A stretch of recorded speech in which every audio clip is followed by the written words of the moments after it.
Direto de Brasília, o deputado federal Zé Silva, do Solidariedade de Minas Gerais, leva até você importantes ações do seu mandato. Acompanhe. Deputado, o que o senhor espera do novo presidente da Câmara, o deputado Arthur Lira, que teve o seu apoio? O colega deputado e também o parlamentar que tem uma relação de amizade, mesmo antes de ser presidente da matéria, ele é produtor rural. Ajudei a coordenar, andando pelo Brasil, para que ele fosse eleito presidente da Câmara dos Deputados. A nossa expectativa é que ele venha a colocar assuntos importantes na pauta, como aprovamos agora nesta semana, facilitando a compra de vacinas pelo governo federal, porque nós precisamos rapidamente vacinar toda a população para que essa pandemia vá embora e a gente proteja a vida das pessoas, a retomada da economia, a retomada do emprego. Então a expectativa é que o deputado, o presidente eleito Arthur Lira, coloque pontos, assuntos importantes como a reforma tributária, a reforma administrativa. Eu sou funcionário público e com certeza muitos funcionários públicos estão nos ouvindo. E eu falo, quem não gosta de funcionário público é porque não gosta de ser bem atendido. Só que as regras nossas de trabalhar como funcionários públicos, elas foram feitas na época da máquina da datilografia. Então as leis, as normas, as regras precisam ser modernizadas. Essa é a reforma administrativa que o presidente Arthur Lira fez o compromisso e deverá colocar aí para ser votada ainda nesse ano de 2021. E ela é fundamental para reduzir os gastos do governo, para sobrar dinheiro para investir na educação, na saúde, na infraestrutura, em obras importantes para o desenvolvimento do nosso Brasil.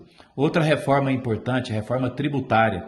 O sistema brasileiro, ele é muito cruel. Nós pagamos impostos aproximadamente 38% do PIB brasileiro, que é todas as riquezas do Brasil, e como o que nós pagamos de impostos é equivalente a países dos mais desenvolvidos do mundo e a qualidade dos serviços prestados pelo governo federal, pelo governo estadual e pelos municípios não são de boa qualidade. Então a reforma tributária ela é para não aumentar os impostos, facilitar a vida de quem paga imposto, tanto o cidadão que tem o seu imposto quando ele compra aí numa mercearia, na farmácia, e o empresário, dependendo do tamanho do empresário, o Brasil precisa descomplicar. Então são reformas fundamentais a administrativa e a tributária para o Brasil desenvolver.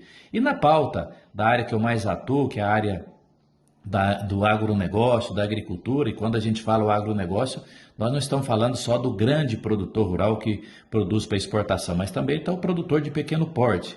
Aí tem leis importantes, tem uma lei da minha autoria, que é da regularização fundiária, que cuida de regularizar todas as terras que estão em nome do INCRA, em nome do governo, especialmente os 9 estados da Amazônia. Eu levei esse projeto meu, inclusive, na Conferência Mundial do Clima, em Madrid, em 2019.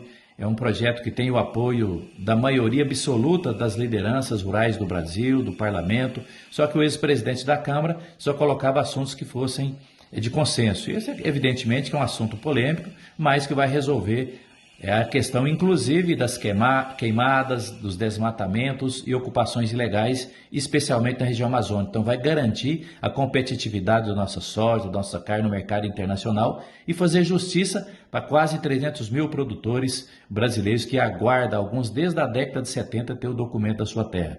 Então, são pautas importantes, como licenciamento ambiental. Eu disse, inclusive, que eu estou presidente da comissão que acompanhou o crime de Brumadinho. E hoje, se você vai fazer o licenciamento para plantar aí uma horta, 1 hectare de lavoura irrigada em qualquer região nossa aí do Triângulo do Brasil, eu tenho que apresentar a mesma documentação que uma grande mineradora faz. Então é preciso separar o licenciamento ambiental da mineração, diferente da agricultura, que também tem que ser diferente também das obras de infraestrutura como ponte, rodovias e ferrovias. Então é um projeto também importante. Então esperamos que o presidente Arthur Lira, que nós lutamos muito para que ele fosse eleito e foi eleito com ampla maioria, ele coloque esses pontos importantes para ajudar a gerar emprego, renda, é o que a população espera dos seus governantes e dos políticos. Deputado, qual é a previsão de votar o orçamento 2021? Bem, o Brasil fica parado o próprio governo tem dificuldade de recursos enquanto não se vota o orçamento. Você que foi parlamentar, foi vereador, sabe muito bem disso. Então, os prefeitos, os vereadores, nós, os deputados federais e estaduais, urgentemente precisamos votar o orçamento. Vocês sabem que durante a pandemia nós tivemos um impasse e não foi instalada a comissão mista de orçamento, que é a comissão que cuida dos parlamentares definir as prioridades para cada região do Brasil, nós, no nosso caso, de Minas Gerais. Então, não foi instalada essa comissão. Então, o nosso compromisso é de votar ainda no final, agora, nessa última quinzena de fevereiro, o orçamento e já instalar a comissão mista de orçamento para votar o orçamento subsequente. Então, isso possivelmente, a nossa expectativa é votar nas próximas 2 semanas que o orçamento seja votado e facilitar a vida aí do Executivo Federal, Estadual e também dos municípios. Quais as principais pautas para as próximas votações na Câmara dos Deputados? Bem, como nós já afirmamos, nós temos pautas importantes de diversos setores, mas existem 2 reformas que são fundamentais, que é a reforma administrativa para o Estado gastar menos com o próprio governo, para ter mais dinheiro para investir em infraestrutura, educação, saúde, para desenvolvimento do país. Tem a reforma tributária, descomplicar a vida de quem trabalha e investe no Brasil e principalmente não aumentar a carga tributária, mas otimizar o recurso que seja pago e também dinamizar a economia. No campo da infraestrutura é preciso que tenha também normas que obriguem os gestores, especialmente os prefeitos, os governadores e o próprio governo federal, os seus ministros, que aplique com mais celeridade os recursos para não ficar a imensidade de obras paradas no Brasil. São mais de 14 mil obras paradas no Brasil. Uma obra parada, além de ser prejuízo, má utilização dos recursos públicos do governo, também mata as pessoas, porque são obras de hospitais, unidades de saúde, rodovias que também estão paralisadas, como a 364, ficou um tempão, uma parte dela paralisada, e tem outras que estão paralisadas. E no campo da agricultura, nós falamos já do licenciamento ambiental, que é fundamental para facilitar a vida também dos investidores, preservar o meio ambiente. É fundamental a questão da regularização das terras dos produtores que não têm documento, e especialmente na região amazônica, que isso a gente acha que não impacta a nossa região, mas tem um impacto muito grande, porque isso que vai garantir mercado para os nossos produtos, compradores da China, da União Europeia, dos Estados Unidos, né?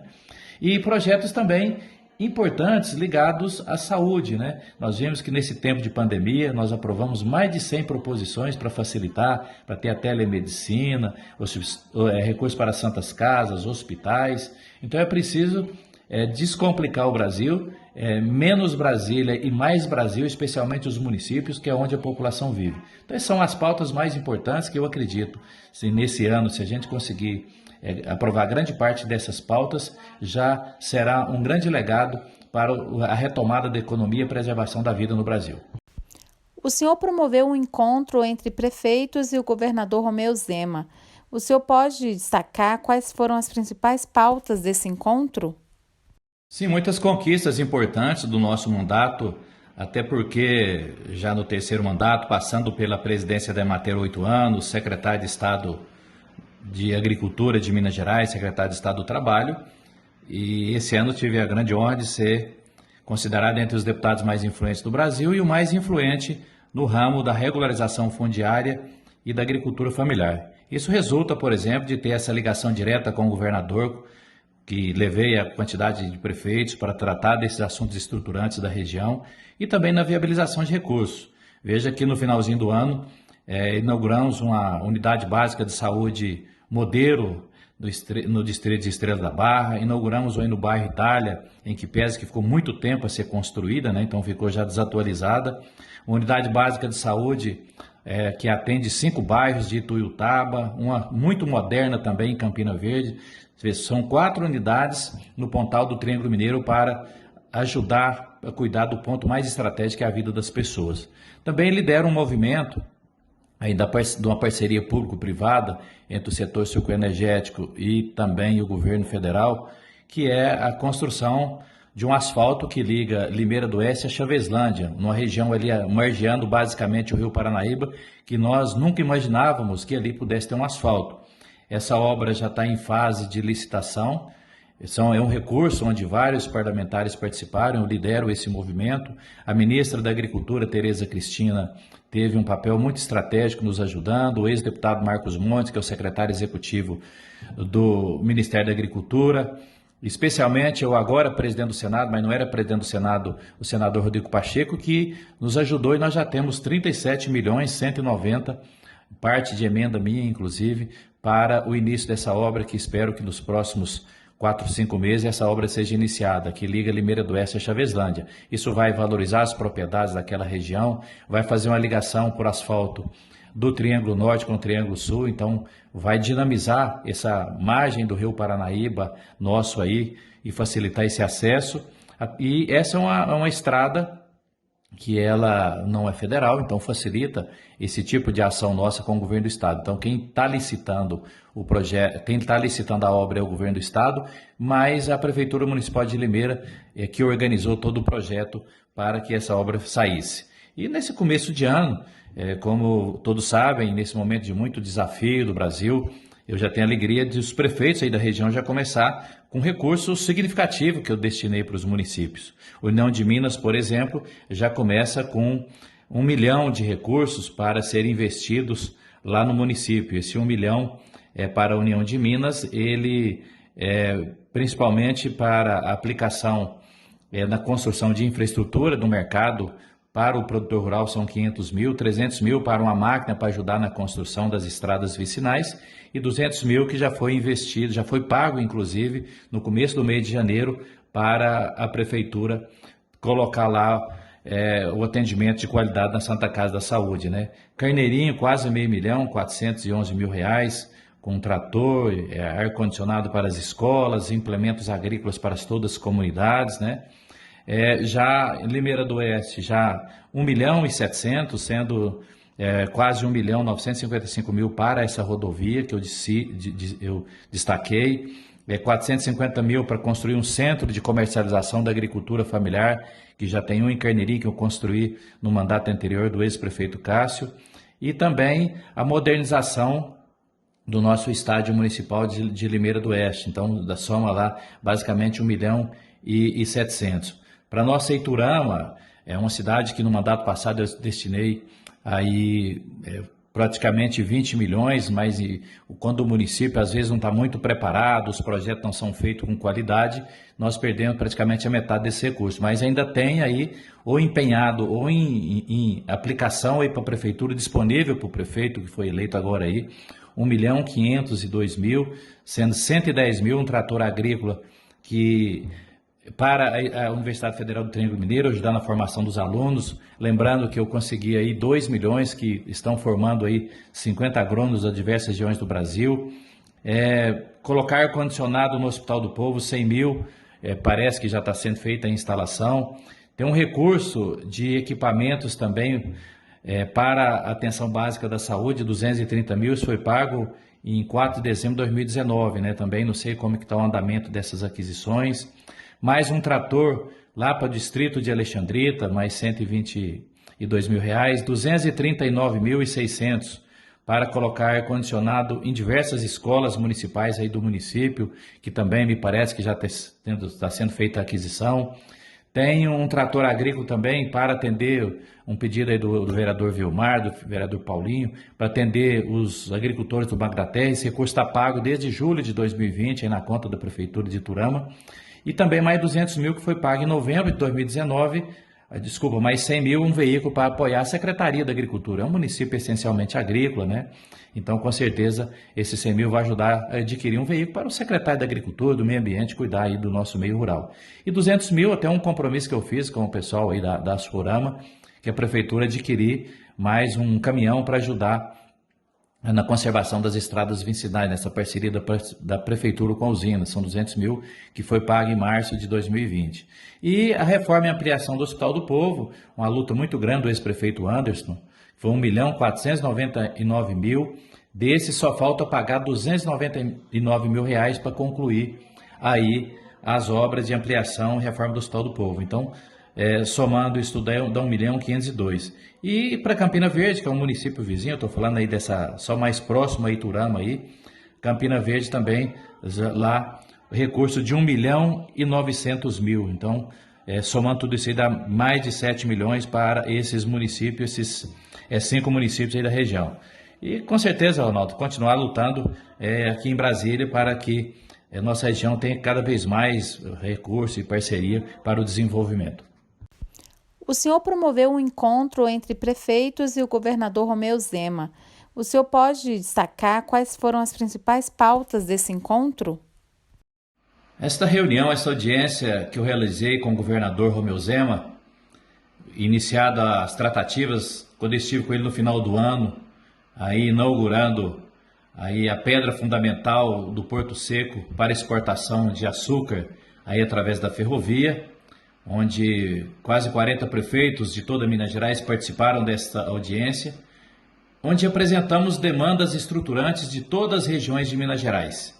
Agradeço de maneira muito especial o prefeito de União de Minas, o jovem Jeová, o prefeito de Campina Verde, Dr. Helder, que também estava presente, o vice Alain, o prefeito de Limeira do Oeste, o Enedino, estava também o nosso coordenador do mandato aí na região, o grande amigo Iradel, e apresentamos as demandas mais emergentes aí do nosso Pontal do Triângulo Mineiro.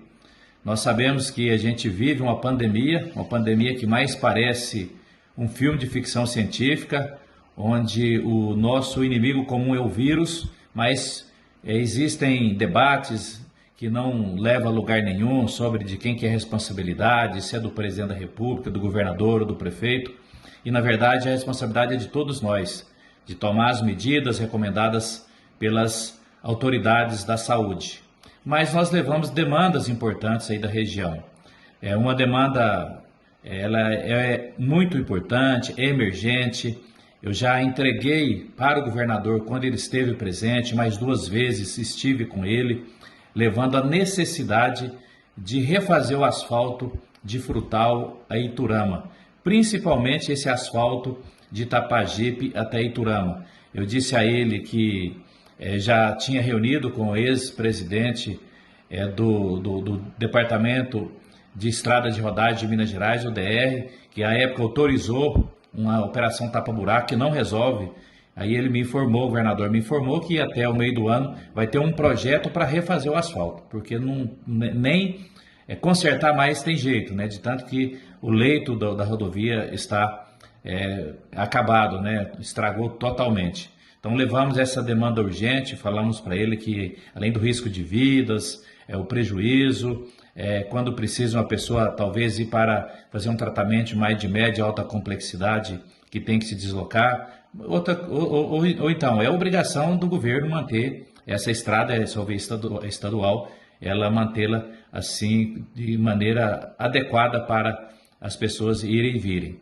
Outra demanda também de infraestrutura, que também já entreguei para ele junto com o Dirley e o Fabrício, lá de Itapajipe, é uma obra parada. E todos sabem que eu atuo muito nesse segmento, inclusive no final de 2019 publiquei um livro onde eu fiz um estudo das obras paradas do Brasil e tem uma rodovia que liga Itapajipe até a BR-364, próxima a Campina Verde, que também precisa ser concluída. E vocês acompanharam na imprensa, eu estou presidente da comissão que acompanhou o crime e o desastre de Brumadinho e o governo de Minas fez um acordo com a Vale de um pouco mais de 37 bilhões e parte desses recursos serão investidos em obras de infraestrutura. Então, levamos para ele também a necessidade de incluir na prioridade do governador, do governo do estado, a conclusão desse trecho que liga Itapajipe à BR-364.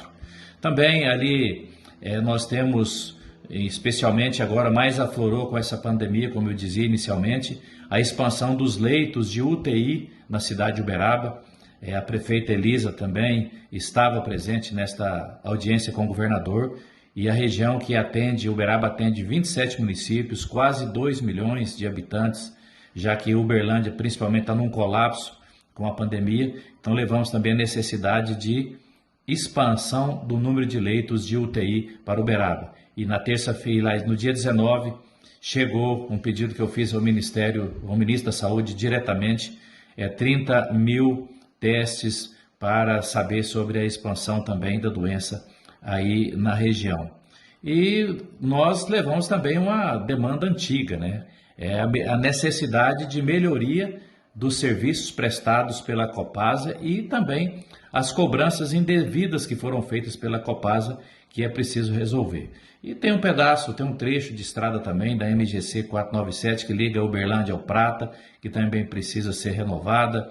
Tem um recapeamento da MG 190, que não dá muito próximo, mas ali que chega da BR-365 até a Badia dos Dourados, passando por Romaria e Monte Carmelo. Então levamos ao governador, nesta reunião, nessa audiência, a necessidade desses pontos fundamentais. E também um ponto que ele informou que é para toda Minas Gerais em relação às pessoas que não têm escritura da sua casa, não têm escritura da sua propriedade rural, que o governo do estado vai fazer nos próximos meses aí uma licitação para poder ajudar os prefeitos, ajudar os municípios a legalizar. Todos sabem do meu trabalho em Brasília, na Câmara dos Deputados, para que as pessoas tenham o documento da terra.